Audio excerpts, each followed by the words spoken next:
Tout de suite, le journal en détail. Le président Abdel Fattah el-Sisi a félicité le gouvernement pour les indicateurs économiques positifs qu'il a obtenus au cours de l'année en cours, malgré la crise du coronavirus et ses graves répercussions.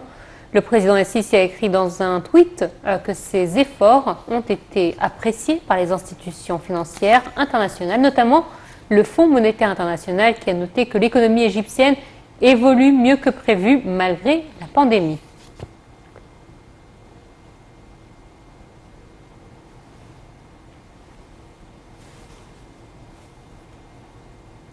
Le Premier ministre, Dr Moustapha Madbouli, a exprimé sa gratitude au personnel dans le domaine de la presse et des médias en Égypte et dans les divers pays du monde, indiquant qu'ils font d'énormes efforts pour obtenir des informations et pour informer les citoyens de divers pays du monde. Ceci est intervenu lors du discours du chef du gouvernement enregistré lors d'une conférence sur l'avenir des médias en Égypte et le monde entier. Participaient à cette conférence des professionnels des médias d'Égypte et du monde entier.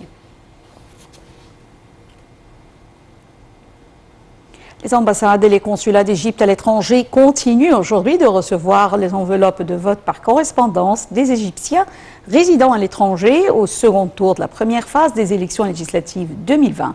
Le ministère des Affaires étrangères avait appelé les expatriés à accéder au site officiel de l'Autorité nationale des élections pour imprimer les bulletins de vote et les envoyer via courrier au siège de la mission diplomatique.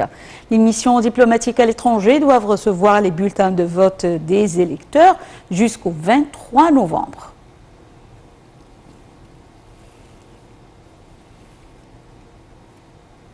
Le grand imam d'Al-Azhar, Dr